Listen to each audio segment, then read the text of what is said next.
Сегодняшнее видео наше называется «Я под властью, и я имею власть».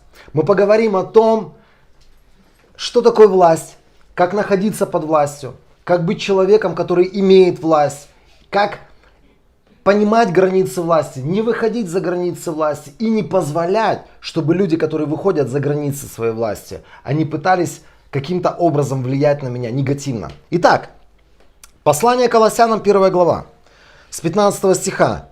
Про Иисуса написано: Он видимый образ невидимого Бога. И Он превыше всего творения. Через Него было сотворено все на небе и все на земле. Все видимое и невидимое. Будь то престолы, господство, начальство или власти. Все было сотворено через Него и для Него. Здесь гигантское откровение того, чем является сегодня власть на земле. Власть — это то, что было сотворено самим Богом. Я тебе могу сказать, если убрать сегодня позиции власти с территории любой страны, эта страна или этот город или это место превратится в ад. Когда существует человеческая анархия или так называемая супердемократия, когда толпа рулит, когда толпа непокорна власти, когда толпа указывает, как жить власти, это место, которое превращается в ад. Одно из благословений, которое сегодня мы имеем на земле от Бога, все люди земли, верующие или неверующие, это власть, которая установлена Богом. Есть несколько типов власти. И мы поговорим сегодня о каждой из них. Еще одно место Писания хочу докинуть к первой главе Колоссянам. 2 глава Колоссянам, 10 стих. Там написано, что вы обрели полноту во Христе, который стоит во главе всех начальств и властей. Знаете, так интересно, мы на прошлом нашем уроке мы говорили о том, что Бог, его можно сравнить с гигантской гидроэлектростанцией, которая производит власть, или производит силу, или производит электроэнергию. Иисус — это следующее, что идет по цепочке, это такой гигантский трансформатор, от которого протягиваются все ЛЭП. Если вы видели, как это все устроено, электростанция вырабатывает электричество, потом идет электричество на такую огромную там трансформаторную станцию, грубо говоря, назовем ее. И оттуда уже по линиям электропередач в разные части страны или в разные части региона отправляется электричество. То же самое. Власть от Бога. Он передал эту власть Иисусу. Иисус раздал эту власть разным людям, которые были поставлены им в разные позиции. И первое, что мы должны понимать, на любой территории существует гражданская власть. И мы сразу же обратимся к посланию Римлянам 13 главе. С 1 стиха я читаю. Каждый человек должен, интересное слово, некоторые христиане, они терпеть не могут это слово, они говорят: я никому ничего не должен, я свободный человек. Библия говорит, что мы люди, которые кое-что должны. И он говорит, каждый человек должен подчиняться правящей власти, потому что нет власти, не установленной Богом. Все существующие власти установлены Богом. Следовательно, тот, кто восстает против власти, восстает против установленного Богом. И кто так поступает, тот сам на себя навлекает суд. Сразу же начинают появляться голоса людей: а что по поводу Сталина, а что по поводу Гитлера, а что по поводу вот этого авторитарного правителя или вон того авторитарного правителя. Знаешь, я тебе могу сказать, если бы у Бога возникали вопросы по поводу этих людей, эти вопросы бы еще поднялись в тот самый момент, когда Иисус пришел на территорию Римской империи. И первое, чем бы он озаботился, если бы эта власть римского кесаря была бы не от Бога, он первое бы чем озаботился, он бы научил своих учеников, как правильно свергать власть. Но он же озаботился совсем другими вещами. Мы видим, что он учит. Иисус учит со страниц Писания всех нас правильно относиться к власти. И он говорит, какая бы эта власть ни была, может быть даже коррумпированная, может быть даже она изъедена разными крайностями, эта власть поставлена Богом. И Библия нам говорит, как нам правильно относиться. Это подчиняться этой власти. Это первое. Второе. В послании Тимофею сказано, чтобы мы молились за эту власть. Знаете, чему мы научены с детства, к сожалению? Мы привыкли бунтовать против власти, говорить против власти. Мы привыкли ненавидеть власть. Мы привыкли власть обсуждать в кулуарах в различных, начиная там от туалета нашего, заканчивая разными сборищами или собраниями, в которых мы участвуем. Мы привыкли во всем винить нашу власть. Мы привыкли во всем нашу власть делать крайней. И какая бы ни была власть, которая супер классная, она всегда будет недостойна твоего внимания, твоей молитвы, твоего правильного отношения. Потому что ты изначально считаешь, что власть, она не от Бога. Я тебе могу сказать. Вернись к истине, вернись к Писанию. Здесь Библия очень просто объясняет нам, что все существующие власти установлены Богом. Следовательно, тот, кто восстает против власти, восстает против установленного Богом. И кто так поступает, тот сам на себя навлекает суд. Здесь Бог очень категорично говорит. Знаете, я был свидетелем разных ситуаций, когда толпа свергала власть существующую. И они считали, что проблема, которая сегодня есть в государстве, она от какой-то личности, от какой-то персоны. Но потом проходило время, другие люди приходили к власти. Все возвращалось на круги своя. Ничего не менялось. То, что мы должны понимать о власти. Наша сегодняшняя сила, сила церкви, сила Божьего народа, это когда я нахожусь под властью и когда я благословляю, молюсь за эту власть. Когда я отказываюсь проклинать эту власть и говорить бесконечные претензии в сторону власти. Таким образом, если церковь займет такую позицию, таким образом церковь может влиять на ту власть, которая есть сегодня в городе, в регионе, в государстве. Ты можешь влиять на власть, которая Богом установлена, через свою позицию, через то, что ты говоришь, и через то, как ты молишься за эту власть. Это откровение, которое тебе необходимо понять.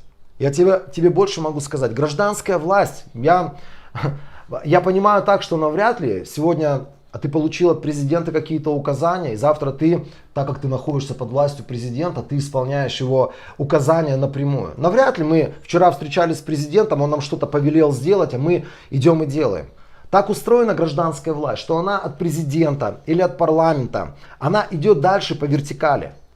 Есть люди, которые делегированы этой властью над регионами, над какими-то местами, там, непосредственно над городами, над областями, над какими-то районами. Это те люди, которые непосредственно участвуют в управлении какими-то территориями. И наша ответственность находиться под властью вот этой вот вертикали власти, под властью этих людей, кому делегирована власть непосредственно от тех, которые поставлены Богом. Я надеюсь, я тебя не запутал сейчас. Я тебе скажу на самом примитивном уровне. Когда ты едешь за рулем и на дороге тебя останавливает инспектор ГАИ, он сам по себе не имеет власти. Но государство, гражданская власть, она его делегировала. И в этом жесте с жезлом, когда он машет рукой, в этом жезле заключается та власть, которую он имеет. Единственное, что мы должны понимать, что он тоже ограничен в своей власти. Он ограничен определенными правилами, он ограничен определенными законами. Мы должны понимать, что гражданская власть, она ограничена. Она ограничена Конституцией, она ограничена разного рода кодексами, разного рода постановлениями, указами и тому подобное. И, например, когда гаишник, который тебя остановил, и он, к примеру, мы знаем, вот мы читаем правила дорожного движения, мы обязаны предоставить ему какой-то список документов. И, к примеру, ты достаешь ему один документ, второй документ, третий документ, который ты обязан ему предоставить на основании закона. Он ограничен, его власть, она ограничена законом. И вот в тот самый момент, когда, к примеру, он начинает тебе говорить, а я хочу, чтобы ты мне сейчас еще показал свидетельство о рождении. Или я хочу, чтобы ты мне сейчас СНИЛС показал. Или я хочу, чтобы ты сейчас бороду сбрил. Ты мне не нравится, как ты выглядишь. Ты вообще как-то странно себя ведешь. И ты вот, когда ты бородатый, ты не похож на того, который у тебя вот в водительском удостоверении нарисован на фотографии. Понимаете, он переступает через границу своей власти, которая ему установлена. которая ему делегирована. Ему делегирована какая-то часть власти от той власти, президентской или парламентской, которая пишет законы, которая устанавливает эти границы. Мы должны это очень четко понимать. Знаете, когда мы читаем, например, о том, какие отношения были у первой церкви с властью гражданской, мы видим, что в Израиле в то время власть гражданская, она была сросшаяся с властью религиозной. Потому что Израиль это было достаточно религиозное государство, и практически религиозные люди, они выступали в роли политических лидеров. Они были фактически фигурой политической власти или гражданской власти. И вот когда в очередной раз апостолов, Библия объясняет эту историю, там 4 глава Деяний апостолов, когда в очередной раз апостолы проповедуют Евангелие, эти люди, имеющие власть, они схватили их. И что они говорят? Они говорят: перестаньте проповедовать Иисуса Христа. Знаете, гражданская власть хороша, но когда она переступает через границы своих полномочий, никто не может мне сегодня запретить проповедовать моего Господа Иисуса Христа. Даже если будут такие законы, это антибожьи законы. Это законы, которые идут вразрез с Божьими постановлениями. Бог мне сказал, чтобы я шел и проповедовал. И вот тогда апостолы говорят: нам должно слушаться Бога больше, нежели вас. Единственное, твое неповиновение, оправданное Богом или оправданное Словом, которое ты можешь проявлять по отношению к гражданской власти, это когда гражданская власть, во-первых, переступает свои границы, а во-вторых, когда она требует от тебя какие-то антибожьи требования. Когда, к примеру, например, сегодня у нас воскресенье, завтра приходят люди какие-то от власти и говорят: так как у нас в понедельник праздник какого-то особенного божества, сегодня ты обязан сдать нам, к примеру, 100 рублей или там $100 на торжество этого праздника, и завтра ты должен зажечь свечу у окна и поставить ее у окна. Я не буду это делать, потому что это не входит в компетенцию этой власти. Они не могут меня заставить поклоняться каким-то своим богам или каким-то своим идолам. Здесь я должен покоряться или подчиняться Богу больше, чем этой власти. Когда ты сегодня соприкасаешься с какой-то властью, у тебя на работе есть власть, у тебя в учебе есть власть, у них есть границы. Тебе необходимо в учебе, в работе быть покорным этой власти. Поэтому прописываются обязанности. Трудовые, скажем, соглашения не прописываются на бумаге. Сколько ты будешь времени работать? Какие твои трудовые обязательства? Что ты должен делать? Во сколько ты должен приходить? И вот на основании этого договора власть, она требует с тебя. Но когда, например, мне власть указывает, сколько времени, к примеру, на работе, мне власть указывает, час ты пойдешь домой, и ты с женой проведешь час времени. Они неполномочны мне это говорить. У них нет такой власти указывать, как я должен себя вести в моей семье. В моей семье их власть не распространяется. Только на 8 часов моих трудовых отношений с ними распространяется их власть. По трудовым обязательствам, под которыми я подписался. Важно это понимать. Когда твой учитель объясняет тебе, как ты должен себя вести там, или здесь, или тут, когда это не входит в его полномочия, когда это не входит в его круг ответственности, или когда он переступает через границу своей власти, можешь сказать: спасибо большое, дорогой учитель. Я так благодарен за вашу заботу. Но извините, в этой сфере я буду поступать так, как я понимаю нужным. Итак, гражданская власть. Она исходит от президента твоего государства. И она спускается буквально до гаишников на нашей дороге. Это все власть, которая дана Богом. И потом она от президента, от парламента, она делегируется разным другим людям. Когда мы говорим про семью, первое послание Коринфянам, 11 глава, 3 стих. Здесь очень четко прописана система власти в семье. Смешно так, интересно, смотришь в YouTube, разные ролики существуют, опросы. Кто у вас в семье главный? Некоторые женщины говорят: конечно же я, жена, я все решаю, я всем управляю. Некоторые мужчины, они чувствуют свое ущемленное достоинство, говорят, да нет же, конечно, когда надо, ну да, она иногда чем-то управляет, она там занимается определенными вещами, но когда надо, я бахну по столу, я там поставлю ее на место. Мы должны очень четко понимать, как устроена семья. Первое послание Коринфянам, 11 глава, 3 стих.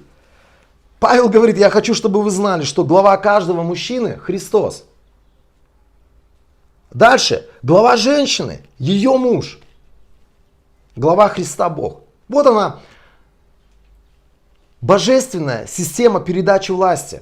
От Бога ко Христу, от Христа к мужу и дальше уже к жене. Знаете, что самое интересное? Мужчина не может сегодня иметь полноту власти, если он не находится под главой кого? Конечно же, Христа. Если сегодня мужчина не покоряется Христу, он не может иметь полноту власти. И еще больше скажу, когда мы говорим о власти в семье, она всегда упирается в слово ответственность. Моя власть в моей семье, как мужа, она приходит и утверждается по мере того, как я беру ту мужскую ответственность, которую я должен нести на своих плечах. Библия говорит, это тот человек, который заботится о духовном состоянии своей семьи, тот человек, который заботится о физическом состоянии, о материальном состоянии. Там в послании Ефесянам 5 главе написано, что это тот, который имеет правильное отношение к детям и к жене. Тот, который не раздражает детей, тот, который любит свою жену. Не чужую женщину, а именно свою жену. И дальше написано, он ее греет, лелеет, заботится о ней, покупает ей одежду. Он кормит ее, чтобы она выглядела хорошо, дает ей денежки на это. Знаете, это и есть ответственность. Если я сегодня мужчина, который не несет ответственность за обеспечение своей семьи, если я сегодня не являюсь мужчиной, который заботится о духовной составляющей своей семьи, я фактически теряю свою власть. Я не покоряюсь Христу, и дальше на мне эта власть теряется. И потом все, что ты говоришь своей жене, все, что ты говоришь своим детям, не работает. Почему?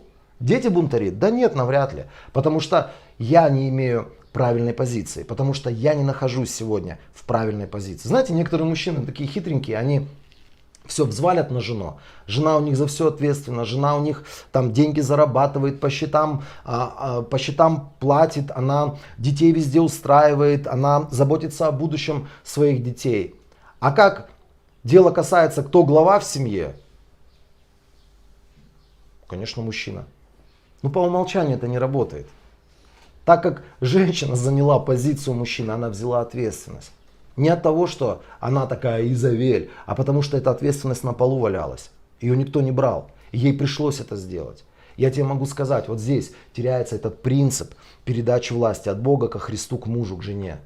Здесь вот она начинает ломаться, эта система власти. Поэтому многие мужчины в семьях, они становятся недееспособными. Конечно, женщины.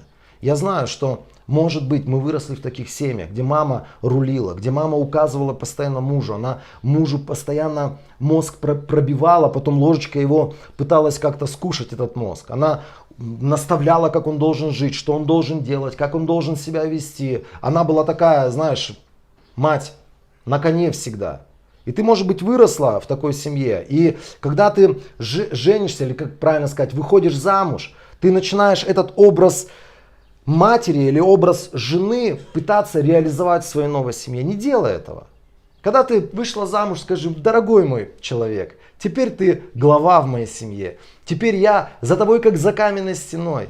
Ты несешь ответственность. Я просто могу расслабиться. Я рожу для тебя прекрасных мальчуганинов или там еще кого-то, девочек. Да. Я рожу для тебя прекрасных детишек, мы с тобой будем наслаждаться жизнью, потому что я за тобой, как за каменной стеной, ни о чем не надо переживать. И вместе с тобой мы будем практиковать нашу власть уже над нашими детьми. Я не имею власти над тобой, но ты имеешь власть надо мной. Еще хочу сказать, мужья, когда мы говорим о власти в семье, я тебе могу сказать, когда ты переступаешь через определенную Богом, скажем так, заложенную границу власти в своей семье, то ты станешь деспотом для своей жены и деспотом для своих детей. Одно дело, когда ты показываешь пример, и на основании своего примера, потому что вся власть, она работает на примере. Когда ты на основании своего примера требуешь какие-то вещи от детей. Когда, например, ты не просто им говоришь там подросткам, не кури, сам при этом только что выкинул бычок из своих там, да, метнул этот бычок. Вот видишь, папка курит, пальцы желтые, чихает, кашляет, коронавирусом уже 4 раза переболел. Не знаю, доживет до следующего года или не доживет. Поэтому ты, сынок, не кури. Дети, они будут делать только то, что делаешь ты сам. И не требуй от них того, чего ты не делаешь. Не будь сегодня законником. Законник — это человек, который чинит законы, который сам не несет на своих плечах неудобоносимые ноши. Сам это не делает, но требует от всего своего окружения. И мужчины, не берите власть над волей своей жены. Я тебе сказал, я твой муж, я тебе глава. Перестань лупасить ее этим Словом Божьим о том, что говорит Библия о ней. Библия это ей говорит, не тебе. Это не твоя ответственность сегодня лупасить ее местами Писания, где Бог сказал: будь покорна, будь послушна. Да ты такая Изавель. Больше тебе могу сказать, мой дорогой брат. Если она у тебя Изавель, то ты должен настроиться на то, что ты Ахав. Это значит безвольный, трусливый, такой безответственный мужчина. Если ты соглашаешься с тем, что твоя жена Изавель, ты должен всегда согласиться с тем, что ты Ахав, потому что Изавель вырастает только на почве Ахава. Если сегодня ты берешь ответственность за те вещи, которые ты должен делать в своей семье, ты обязан их делать. Если ты берешь эту ответственность, да жена, любая жена будет уважать такого мужа. Она будет ходить и говорить: дорогой, что сегодня тебе приготовить? Дорогой, дай я тебе в щечку поцелую. Дорогой, так рада, что ты есть в моей жизни. Ты заботишься о нас, ты обеспечиваешь нас. У нее не будет проблем покоряться такому мужу. Все женщины на этом месте аминь должны сказать. Аминь. У каждого мужа есть ограничения. У каждой женщины есть ограничения. У нашей власти существуют ограничения. Например, Библия говорит, когда это послание Ефесянам, это в Евангелиях Иисус то же самое напоминал. Он говорит, что когда, например, я расту в своей семье, я нахожусь под властью своих родителей. Я нахожусь под властью, которую, или скажем, под правилами, которые устанавливают мои родители. Но как только Библия говорит, я женюсь, выхожу замуж, Библия говорит, я оставляю отца и мать. Что это значит? Я выхожу из-под власти своей прежней семьи, и с этого самого дня я уже сам становлюсь главой семейства. Я уже сам становлюсь мужем для другой женщины и отцом для других детей. Мое отношение к моей старой семье, то есть к родителям, это почитание, потому что 5-ю заповедь никто не отменяет, почитай отца и мать. Но власть, я выхожу из-под власти этих людей, и я начинаю строить новую семью. Поэтому так важно, когда вы сегодня строите новую семью, надо выходить с территории родителей. Родителям очень сложно будет не указывать вам. Родителям очень сложно будет не управлять вашей новой семьей. Вы будете постоянно находиться в конфликте. А когда ты выйдешь, ты начнешь строить свою новую семью. Может быть, родители тебе будут по телефону говорить: ты ей скажи так, ты ему скажи вот так. Ты будешь говорить: мам, спасибо тебе большое за совет. Пап, так классно, что ты мне советуешь. И идти и делать то, что говорит тебе Господь. И если мама с папой, они говорят правильные божественные советы, говорит: Бог, спасибо тебе за таких чудесных родителей, которые могут мне подсказать. Но хороший совет для родителей: если ты сегодня отпустил своего ребенка, она вышла замуж, он женился, они строят новую семью, не лезь к ним. Дай им возможность сделать свои ошибки. Пусть они сами со Христом, они пройдут свой путь. Ты уже прошел свой путь. Особенно, когда дело касается воспитания детей. Мы всегда хотим научить, как надо правильно внуков воспитывать. Дай им возможность воспитать своих детей. Ты же уже своих воспитал. Перестань к ним лезть. Аминь. На этом остановимся по поводу семьи. И еще один тип власти, который существует. Первое послание Петра, 5 глава, 5 стих. У меня немного времени. Вы же, молодые, подчиняйтесь старейшинам. В Библии говорит, в церкви есть руководство. Если церковь без руководства, это не библейская церковь. Если сегодня ты не находишься под руководством какой-то церкви, или ты не находишься под властью руководителей церкви, Ты не подотчетен этим людям. Ты не позволяешь себя исправлять, обличать, наставлять. Если ты не позволяешь этой духовной власти действовать в твоей жизни, я тебе могу сказать, это приговор, это бунтарь. И таких очень много. Они сидят за экранами компьютеров и говорят, я смотрю на YouTube классные проповеди того проповедника, этого проповедника. А в какую церковь ты ходишь? Я не нуждаюсь в церкви. Там эти занудливые учителя, наставники лезут ко мне постоянно. Постоянно меня в чем-то обличают. Брат, проблема у тебя. Сестричка, проблема у тебя.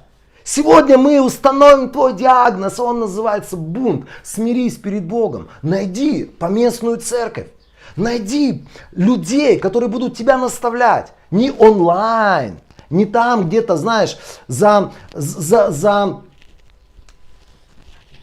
океаном, да, какой-то ментор у тебя появился. Ты красавчик, конечно, звучит, может быть, духовно, но это не библейская схема. Извини меня, друг дорогой. И потом ты будешь практиковать власть, потом ты будешь там приказывать бесам, и потом сам себя спрашиваешь, что происходит? Бесы никуда не делись, власть не работает. Встань под власть. Стань частью Церкви Божией. Есть такая категория людей, которые броют по церквям. Он пришел в одну церковь, я с вами навеки. Как только ему сказали, братишка, курить-то бросать пора уже. Ой, у вас любви нет, пошел в другую церковь. Все, это приговор. Это твой диагноз. Разберись с бунтом. Библия говорит, вы же молодые, подчиняйтесь старейшинам. И все будьте смиренны по отношению друг к другу, потому что Бог противник гордых. Здесь Он называет мое нежелание находиться под властью руководства церкви гордостью. И очень четко описывает, что Бог становится моим противником. Не дай Бог. Не дай Бог. В моей жизни есть люди, которые говорят мне. Иногда мне вообще неприятно. В моей жизни есть люди, которые обличают меня. Я нахожусь под их властью. Не то, что под их властью. Некоторые говорят, под чьим ты покровительством. Он не мой покров. Он не мой покровитель. Я вижу Слово Божие, я исполняю Слово Божие, но это те люди, которые мне на добро. Это та власть духовная, которая поможет мне. Может быть, я в чем-то могу быть подслеповат. Каких-то вещей я могу не замечать. На какие-то вещи я могу закрывать глаза. Это благословение для меня. Они мне скажут. Они подскажут какие-то вещи. Они, может быть, иногда это неприятно услышать обличение, но они меня могут обличить и на правильное русло направить. Найди себе таких людей. Найди себе божественную атмосферу в какой-нибудь церкви. Найди себе подходящее место. Знаете, некоторые люди настолько духовные, что все церкви города им не подходят. Вот они такие духовные, у них такой уровень просто духа, что вот он приходит в любую церковь, смотрит и говорит, нет, это не мое. Или вот он ходит в какую-то церковь изо дня в день, и потом он чувствует, что здесь пастор испортился, там служители испортились, старейшины испортились, духа нет, все потерялось. Я вот там крутой такой, я вот там супергерой, супер духовная личность. Я вот чувствую, что мне надо выходить из этой церкви. Иди, если за этим стоит Господь. И я тебе больше могу сказать, иди один и найди себе другую церковь. Если ты имеешь великое призвание начинать церковь, не будь как многие раскольники, которые поломали какие-то ныне существующие церкви. Они ходят и из уст в уста начинают говорить, у нас неправильное руководство, у нас неправильное собрание, у нас неправильная церковь. Вот я скоро начну правильную церковь, ты за меня или не за меня? Останавливайте таких людей. Гоните даже в шею, я вам скажу больше, гоните таких людей, если они не покаются, гоните из своих церквей таких людей. Потому что это люди-бунтари. И потом, когда мы радуемся, в нашем городе еще одна церковь началась. Церковь должна начинаться от Духа Божьего. Я никогда не поверю, что Дух Божий приходит в какую-то церковь и думает, так, сейчас я эту церковь раскалю и на расколе, на разрушенных руинах каких-то я построю что-то новое. Бог так не делает. Если Бог тебя призывает начинать новую церковь, во-первых, Он, знаете, не делайте из Бога дурака. Вот особенно для тех людей, которые считают, что Он такой непризнанный гений. Вот я помазанник Божий, а вокруг эти служители не признают мой гений. И ты там думаешь, что вот с раскола тебе надо начать. Знаешь, не делай из Бога дурака. Если ты гений, Бог так сделает, тебя признает руководство твоей церкви. И они благословят тебя, они возложат руки и скажут, дорогой брат, видим в тебе великое помазание, вот тебе город. Гони, начинай, даже поддержим тебя деньгами, даже дадим тебе на первое время какую-то поддержку. Начинай, с ровного, с пустого места. И эти люди высвободят тебя на дело Господня. Любая другая схема, когда рушат церкви, когда рвут тело Христа, когда из одной церкви какую-то группу людей забирают, и потом якобы я там дома у себя начал церковь. Не делай этого, друг дорогой. Все церкви, которые, слава Богу, не одну церковь мы начинали вместе с моей женой. Все церкви, я могу засвидетельствовать, мы начинали на ровном месте. Мы никогда не делили какие-то существующие собрания. Мы никогда не выдергивали каких-то людей. Даже, может быть, нам что-то не нравилось в той церкви, из которой мы выходили. Это был наш призыв, это была наша позиция. И мы начинали с ровного места. И мы видели, как Бог благословляет. Почему сегодня некоторые церкви не растут? Посмотри в основание. Может быть, они начались с бунта. Так Бог не благословляет. Друзья дорогие, власть нам на добро. Когда ты под властью, ты будешь иметь, соответственно, власть от Господа. Поэтому я благословляю, я говорю каждому из вас, найди себе прекрасную власть и будь ей покорен. Аминь.